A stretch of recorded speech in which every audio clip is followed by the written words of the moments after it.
생명이라고 하는 용어는요, 기독교에서 빼놓을 수 없는 용어 중에 하나입니다. 우리가 신년을 맞이하면서 네 가지 개념을 말씀을 계속 드리고 있죠.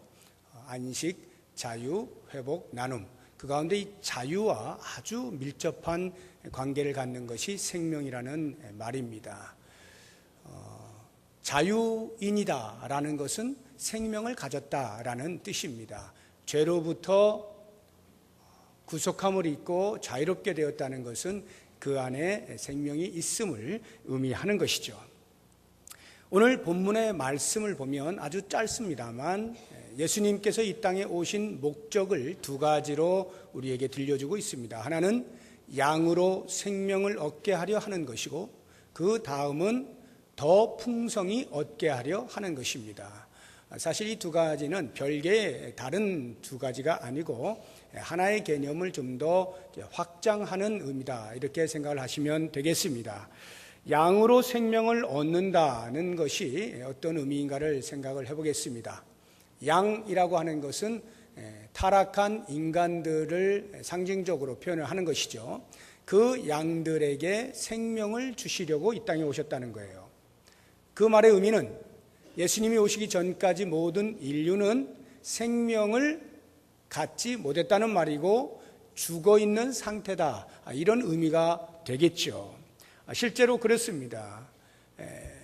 죽었다라고 하는 말의 1차적 죽음은 우리의 육체가 죽는다는 것을 의미하는 건데요. 이 땅의 모든 사람이 죽음을 피해가지 못하죠. 다 때가 되면 이제 죽게 됩니다. 사실은 아담과 하와가 지어질 때는 죽으려고 태어난 것은 아니에요. 하나님께서 만드실 때 때가 되면 죽여야지 이렇게 하고 만드신 것이 아닙니다. 계속해서 하나님의 곁에 두면서 하나님을 찬양하고 교제하며 살 수 있도록, 영원히 살 수 있도록 그렇게 만드셨어요. 그래서 에덴 동산을 만드시고 그 중앙에 선악과와 선악을 알게 하는 나무죠. 그리고 생명나무, 이 두 개를 이제 중앙에 만드시지 않습니까? 그 생명나무의 열매를 따먹으면서 인간은 계속해서 살 수 있도록 만드신 거죠. 그런데 인간이 죄를 짓게 되면서 불순종하여서 타락하게 될 때에 하나님이 죽이십니다. 육체가 더 이상 영원히 살 수 없도록 제한된 삶을 살도록 하시죠. 그러려고 하다 보니까 이 생명나무의 열매를 따먹어서는 안 되겠습니다.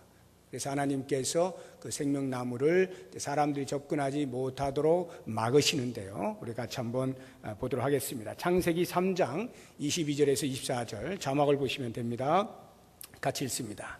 여호와 하나님이 이르시되 보라, 이 사람이 선악을 아는 이래 우리 중 하나같이 되었으니 그가 그의 손을 들어 생명나무 열매도 따먹고 영생할까 하노라 하시고, 여호와 하나님이 에덴 동산에서 그를 내보내어 그의 근원이 된 땅을 갈게 하시니라. 이같이 하나님이 그 사람을 쫓아내시고 에덴 동산 동쪽에 그룹들과 두루 도는 불칼을 두어 생명나무의 길을 지키게 하시니라.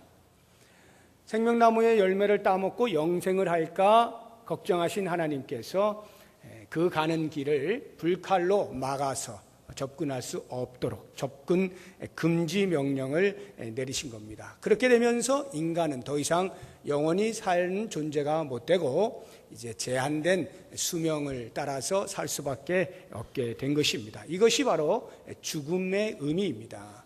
그런데 생명 없음이라는 것, 죽음이라는 것이 단순히 육체적 죽음만을 의미하는 것이 아니라 그보다 더 본질적 죽음이 있는데 그것이 정신적 죽음이고 영적 죽음입니다.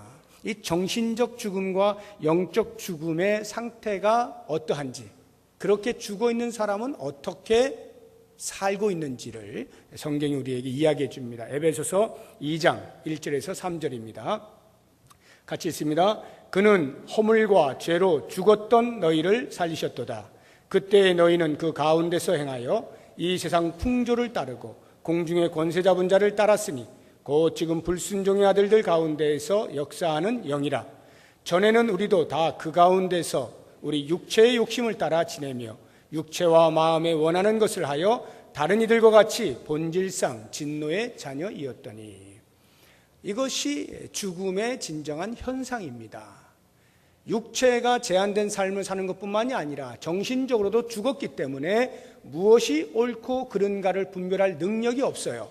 그러다 보니까 사람들은 각각 자기 마음에 옳은 대로 살아가는 것입니다. 그런데 이미 왜곡된 변질된 양심은 옳은 것에 대한 판단력이 없으므로 그저 눈에 보이는 대로 즐길 수 있는 것들을 찾아서 그것을 옳다 스스로 여기면서 살아갈 뿐인 겁니다. 이 말의 의미는 더 이상 하나님의 뜻을 따라 살지 아니하고 세상의 공중 권세 잡은 자 사단의 노예로서 사단이 좋아하는 것들을 하면서 자신의 육체의 욕심을 따라 마음껏 사는, 즉 하나님과 단절된 삶을 살게 되는 건데, 이걸 가리켜서 영적 죽음이라 표현을 하고 있는 것입니다. 그러니까 예수님께서 이 땅에 오신 것은 그렇게 죽어있는 인생들, 육체적으로 정신적으로 영적으로 죽어버린 그 인생들을 불쌍히 여기셔서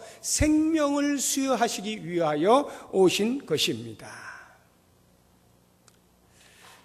총체적 죽음을 맞이한 인간이 예수 그리스도의 오심으로 말미암아 새로운 전기를 맞이할 수 있게 된 것인데, 그렇다고 하면 이 생명을 과연 우리 인간은 어떻게 얻을 수 있는가? 성경은 아주 단호하고 명쾌하게 이야기하고 있죠. 우리 모든 성도들이 다 암송을 하고 계실 줄로 믿는 요한복음 3장 16절을 같이 한번 읽어보도록 하겠습니다.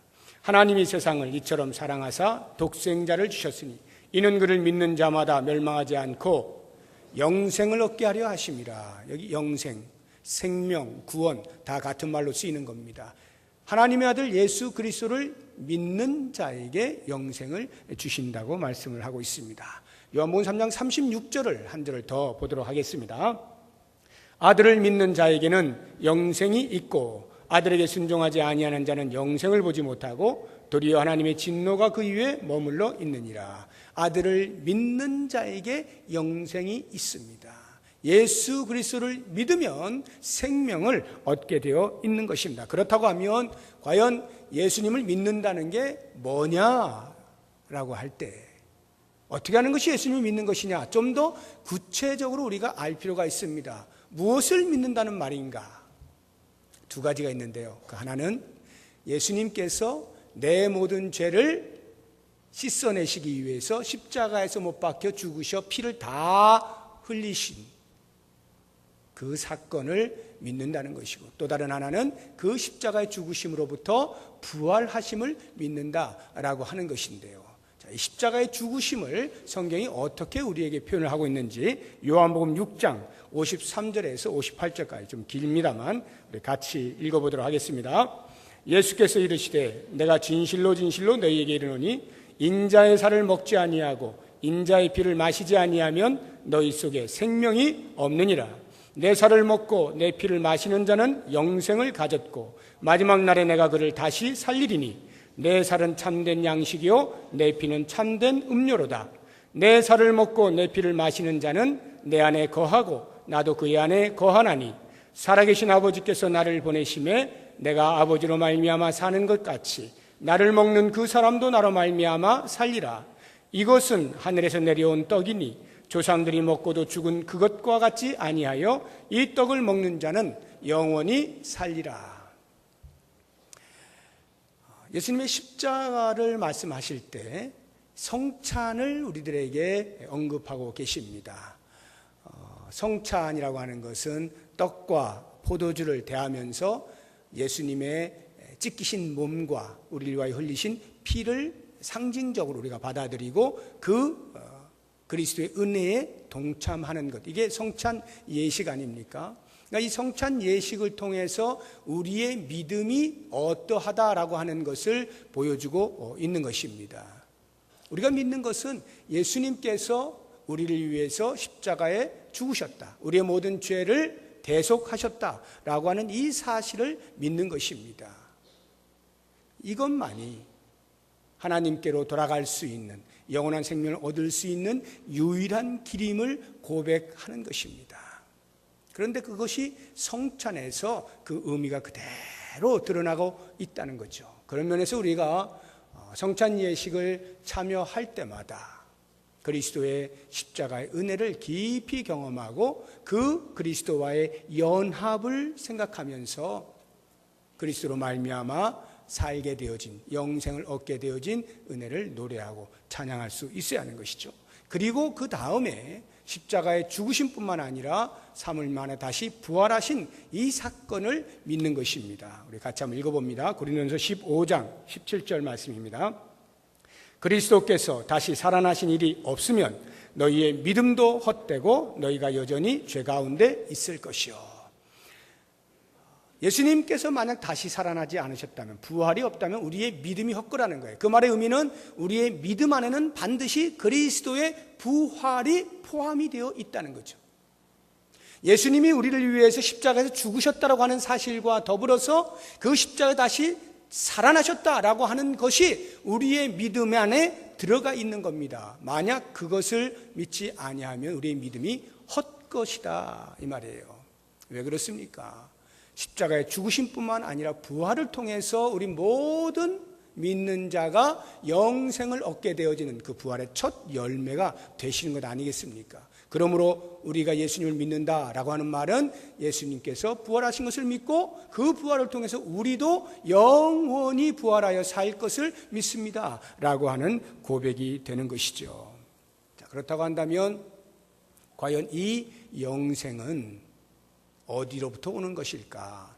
우리는 이것을 믿습니다, 예수님을 믿습니다 라고 고백을 함으로써 구원을 받았기 때문에 우리의 믿음이라고 하는 것, 제가 믿습니다라고 하는 이 의지가 내 구원에 어떤 영향을 미칠 수 있는 것으로 생각하기가 쉽습니다. 실제로 그렇죠. 내가 안 믿으면 구원이 안 일어나잖아요.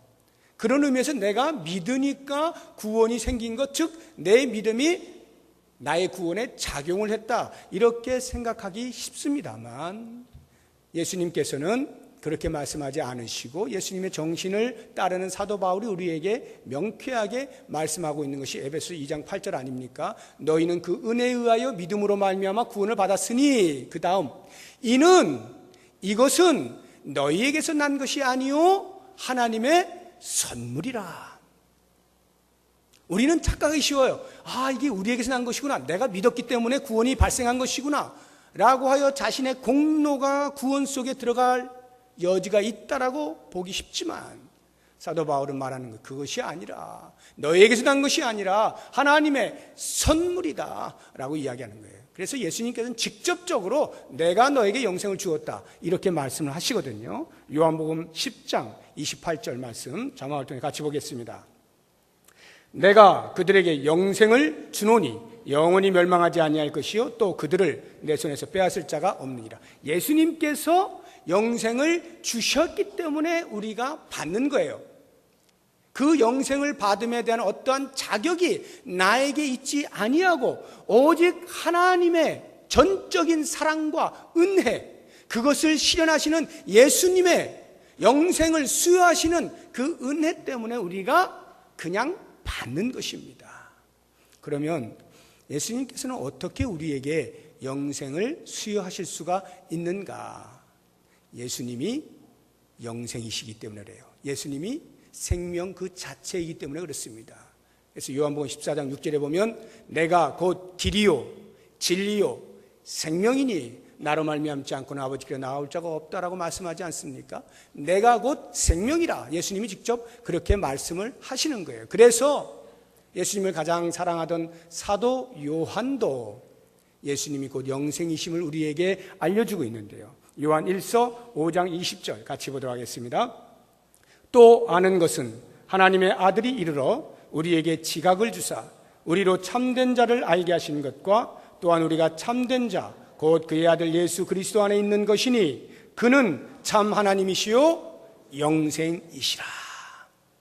예수님이 영생이셔요. 그렇기 때문에 우리에게 영생을 수여하실 수가 있는 것입니다. 그 영생을 받은 자가 되므로 드디어 우리는 하나님의 자녀로서 영원히 그분과 더불어서 살아갈 수 있게 된 것입니다. 이것을 생명, 영생 또는 구원이라 이렇게 이야기를 하는 것이죠. 그런데 예수님이 바로 이것을 위하여 이 땅에 오셨다고 말씀을 하고 있는 것입니다. 저는 이것을 어떻게 설명을 해드려야 할까요? 예수님이 이 땅에 오셔서 우리로 생명을 얻게 하셨다 라고 하는 것이 그러셨구나, 그러셨네 하고 간단히 치부하고 넘어갈 일이 아니고요, 도저히 있을 수 없는 일이 일어나 버린 거예요. 그것을 우리가 먼저 깨달을 필요가 있는데요, 마치 예수님이 이 땅에 오셨다는 말은 인간인 제가 우리 집에 지금 강아지 한 마리를 기르고 있습니다. 제니라는 이름을 가졌는데요, 말이 안 통하잖아요. 대충 조금은 되지만 일상적인 대화가 되지는 않습니다. 그런데 깝깝하게 여긴 나머지 제가 개가 되기로 작정을 하고 개로 변신을 한 거나 마찬가지예요. 제가 변신을 해서 그 제니하고 놀아주는 거죠. 상상이 되십니까? 그냥 지어낸 이야기라는 걸 누구나 알죠. 있을 수 없잖아요. 보세요. 저는 동물보다 뛰어난 사람입니다. 그렇기 때문에 사람이 동물이 된다는 것 상상할 수가 없는 일이에요. 그런데요, 이건 상상이 안 되는데 예수님이 이 땅에 오셨다는 것은 어떻게 그렇게 쉽게 우리가 생각을 하는지 모르겠어요. 저는 하나님의 피조물이에요. 동물도 하나님의 피조물이에요. 조금 나은 피조물일 뿐이에요.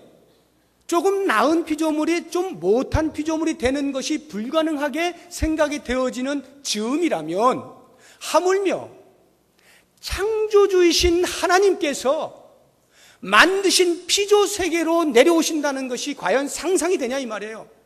같은 피조물 사이에서도 변화가 되어지는 것이 상상할 수 없는 일인데 어떻게 창조주이신 하나님이 피조 세계로 내려오실 수가 있겠는가?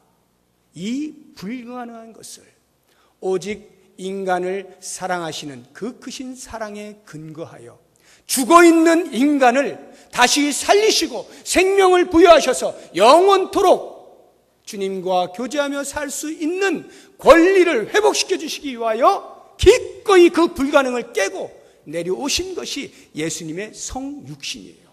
그렇게 볼 때 그 그리스도로 말미암아 우리가 생명을 얻었다고 하는 것은 간단히 생각할 문제가 아닌 거예요.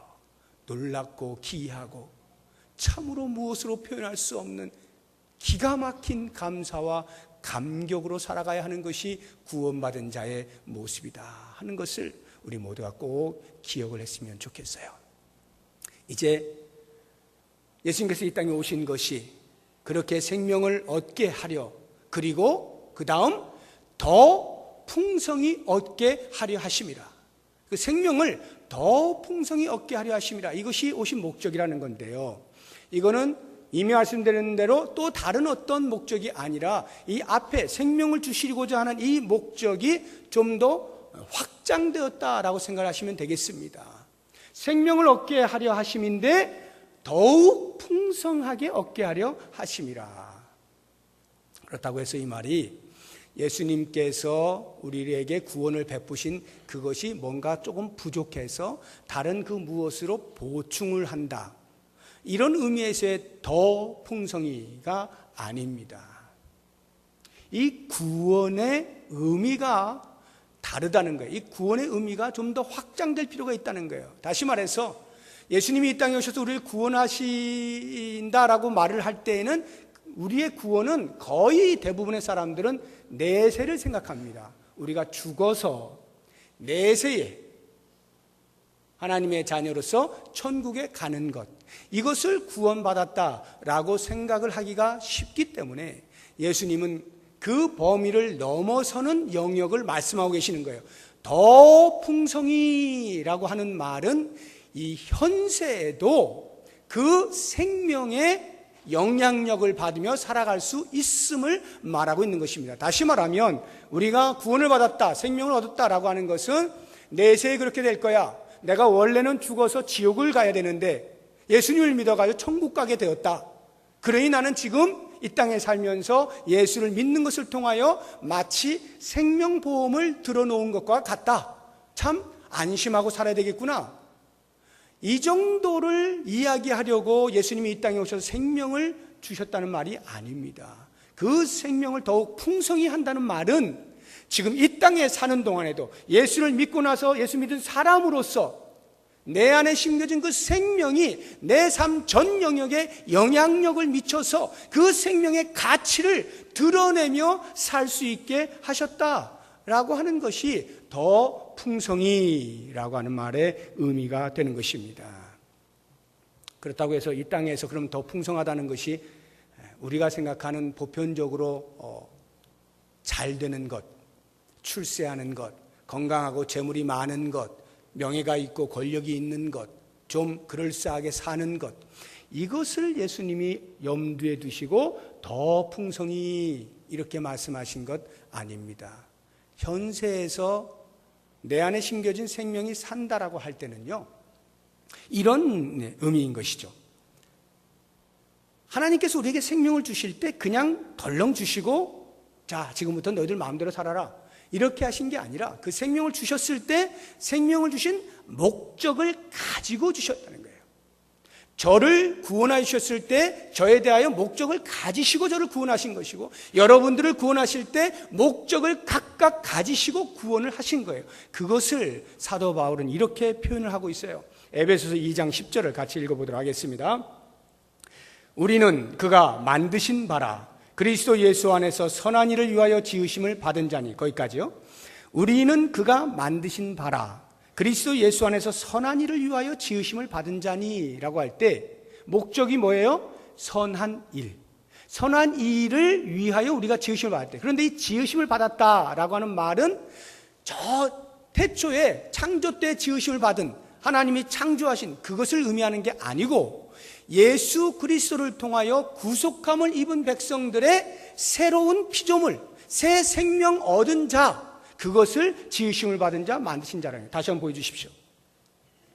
그래서 그 다음을 보시면 이 일은 하나님이 전에 예비하사 우리로 그 가운데서 행하게 하려 하심이라. 뭘 행하게 한다고요? 선한 일을. 그러니까 예수님을 이 땅에 보내셔서 우리를 구원하실 때에는 그 구원의 목적이 우리로 선한 일을 하게 하시려고 구원하셨다, 이 말이에요. 자, 그러면 이 선한 일이 뭐냐는 거죠. 그 선한 일을 하면서 우리가 산다면 우리 안에 생명이 풍성하게 드러나며 살게 되는 것인데요. 이 선한 일을 알기 위해서 태초에 아담과 하와가 창조될 때를 한번 생각을 해보세요. 하나님께서 흙으로 빚으시고 아담과 하와를 그 코에 생기를 불어넣어 주셔서 사람을 만드셨어요. 뭐 하셨겠어요? 그 다음에 아담과 하와는 어떻게 살았겠습니까? 죄를 짓기 전까지 그 에덴 동산에서 자기를 지으신 하나님을 찬양하고 경배하고 하나님의 말씀에 순종하면서 하나님의 형상대로 지음받은 자로서 하나님의 성품을 따라 사는 삶을 살았겠죠. 그리고 가는 곳마다 하나님을 경외하고 찬양하고 찬송했겠죠. 좋으신 하나님, 나를 지으신 하나님.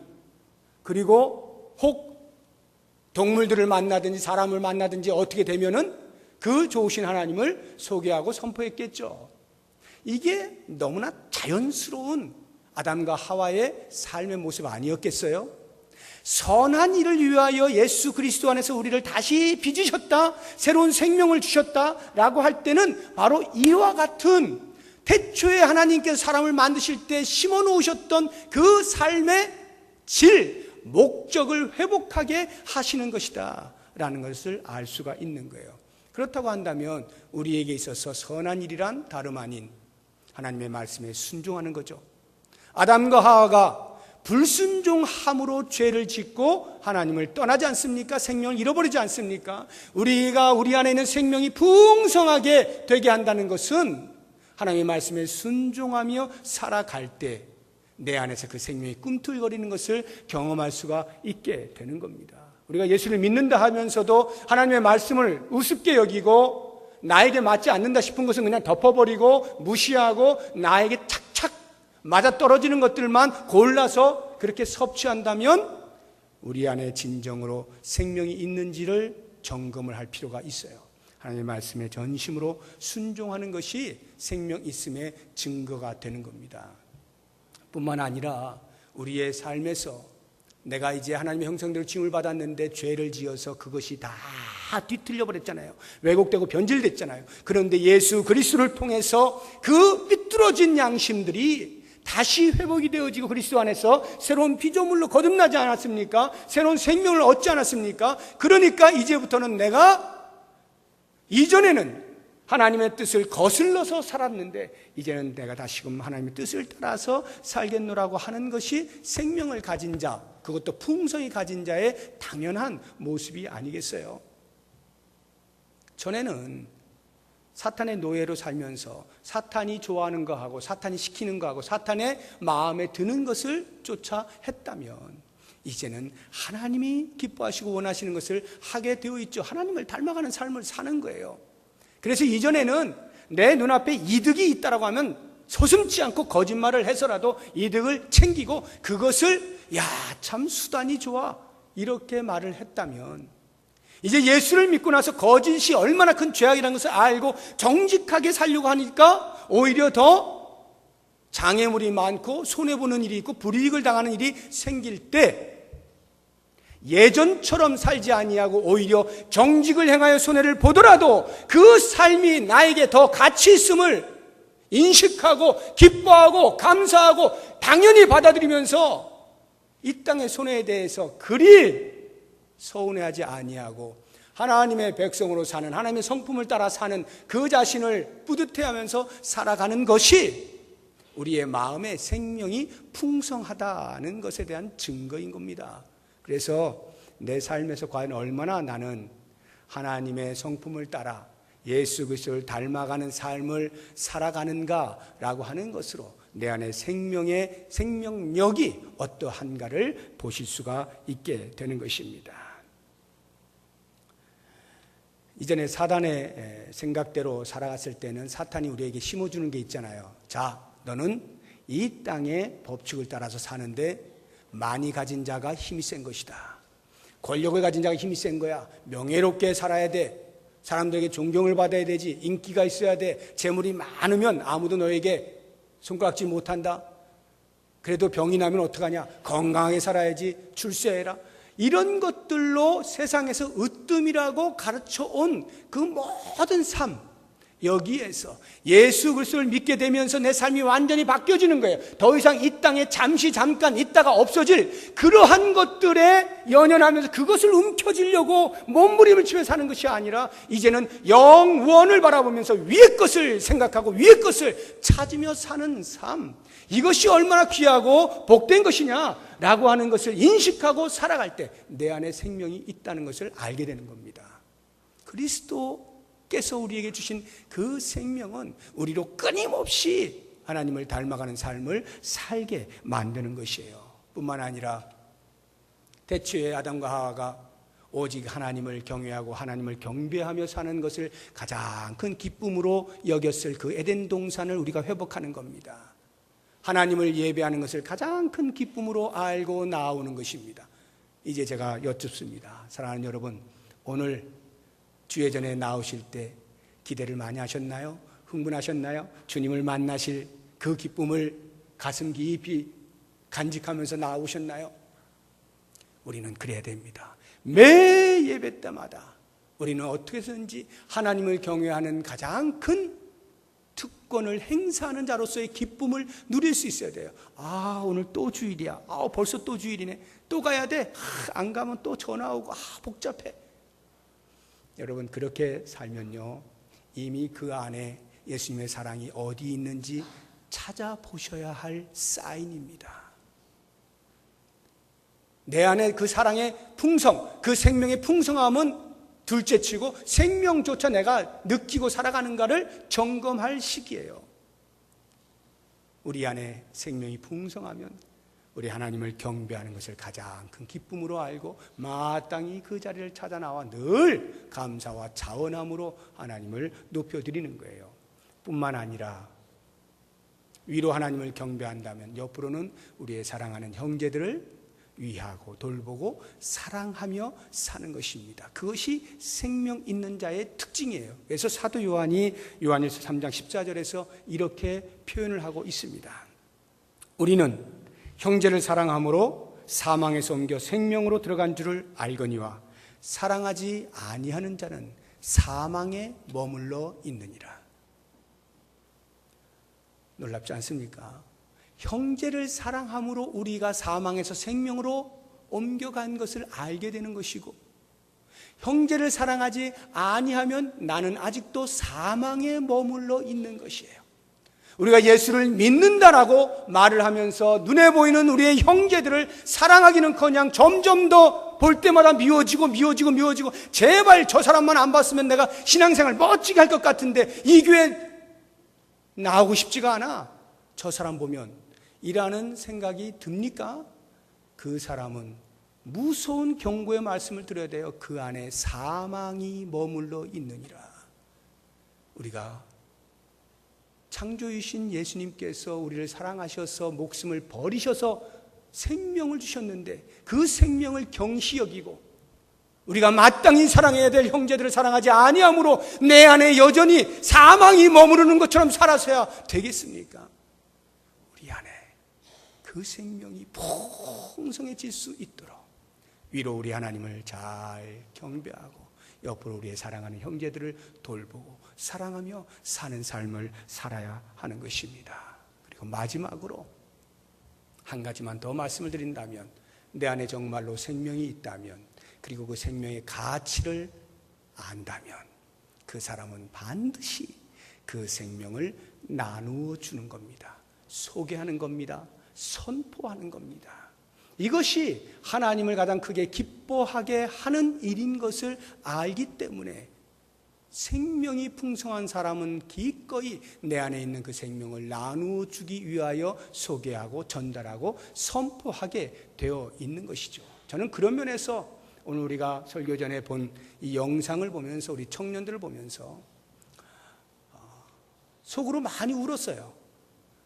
별거 아니죠. 뭐 이렇게 그냥 저렇게 하고 있구나 이렇게 하고 넘어갈 수도 있어요.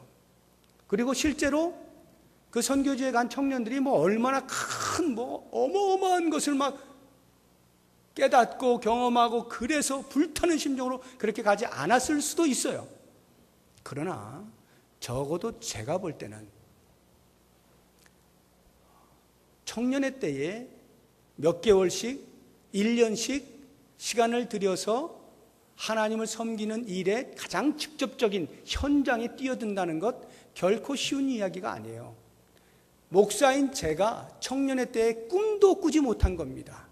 일주일씩 조금씩 하는 것들은 자주 했어도 이렇게 1년 전체를 통틀어서 하나님께 단기 선교사로 나가겠습니다 생각해 보지도 못했어요. 많은 사람들로부터 비난을 받을 수 있어요.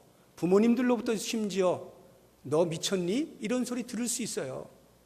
그렇잖아요. 젊었을 때 세상이 얼마나 바삐 돌아가는데 그 바쁜 시간에 1년을 허비해버리는 것처럼 보이지 않습니까? 열심히 준비하고 자격증 따고 라이센스 따고 뭐 이거 해도 부족한 판에 어디서 1년을 허비하는가 이런 생각 들만 하잖아요. 아유 오직 못 났으면 오직 할 게 없으면 저러고나 있나? 혹시 이런 생각 하지 않습니까? 사랑하는 여러분, 젊었을 때 주 앞에 1년을 그렇게 사용한다는 것 웬만한 강심장 아니면 안 되는 거예요. 저는 그런 면에서 제가 저 영상을 보면서 얼마나 많이 울었는지 몰라요. 속으로 참으로 귀한 청년들이구나.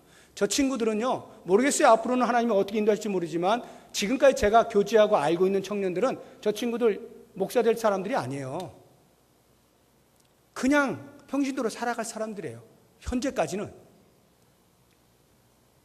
목사가 되려고 이미 중3 때부터 결심했던 저도 생각지도 못했던 그런 것들을 이미 하고 있는 저들을 볼 때 우리는 뭐 하고 있나? 이 부분에 대한 도전을 받을 필요가 있습니다. 여러분, 이것은 젊은 청년의 때에만 할 수 있는, 청년의 때에만 가능한 이야기가 아닙니다. 실제로 한국교회에 많은 부정한 일들이 있지만 그런 가운데서도 또 한편에서는 장년들이 자신들의 삶을 내려놓고 1년씩, 2년씩, 5년씩 단기 선교로 나가서 복음을 증거하고 삶의 현장 속에서, 선교지의 현장 속에서 투자하고 목숨을 거는 일들이 우리가 생각했던 것보다 훨씬 많이 있습니다. 그러면서 저는 이 시간 여러분들에게 도전을 합니다. 물론 제가 이렇게 도전을 할 때, 그러니 이제 내일부터 기도원 가서 30일 기도하시고 결정해서 1년씩 어디든 다녀오십시오, 이 이야기를 하는 건 아니에요. 그렇게 하도록 우리의 안에서 성령이 불같이 역사하시면 순종하시고, 그게 아니더라도 청년의 때에만 하는 것이 아닌 우리의 일생에 예수를 믿고 나면 죽을 때까지, 주님 다시 오신 그날까지, 그 영화스러운 날이 도달하기까지 우리는 계속하여 이 일을 감당해야 될 사람이고요. 또한 장소도 꼭 해외를 나가야 되는 것만은 아닙니다. 거기만 선교지는 아니에요. 어쩌면 내 바로 옆이 선교지가 될 수 있어요. 예수를 알지 못하는 사람이 내 옆에 있으면 거기가 선교지죠. 그 사람에게 복음을 증거할 수 있는 것, 이것이 생명을 가진 자의 마땅한 모습이요, 그렇게 사는 삶을 가리켜서 예수님은 풍성한 생명을 누리며 산다라고 말씀해주고 있는 것입니다. 모쪼록 원하기는, 사랑하는 성도 여러분, 과연 내 안에 예수로 말미암는 생명을 가진 자로 살아가고 있습니까? 그리고 그 생명이 내 삶 속에서 풍성히 드러나고 있습니까? 말씀드렸던 것을 잘 점검하시면서 그 선한 일에 내가 얼마만큼 열심히 하는가를 보시면서 모쪼록 우리 속에 그 생명이 더욱더 꿈틀거리고 생명력 있게 드러나서 풍성한 삶으로 우리 하나님께 영광을 돌리며 사는 우리 모두가 될 수 있기를 주의 이름으로 축복합니다. 기도하겠습니다. 하나님, 예수님을 알지 못할 때는 나를 중심으로 살았습니다. 내 마음대로 살았습니다. 이제는 내게 주신 생명의 주인 되신 예수 그리스도를 위해서만 살겠습니다. 죽어도 그리스도를 위해서 죽겠습니다. 이것이 생명을 가진 자의 진실한 고백인 것을 믿고, 오늘 말씀을 통하여 도전받는 우리 모두가 우리 안에 심겨진 그 생명이 풍성해질 때까지 선한 일에 열심을 다할 수 있도록 인도하여 주시옵소서.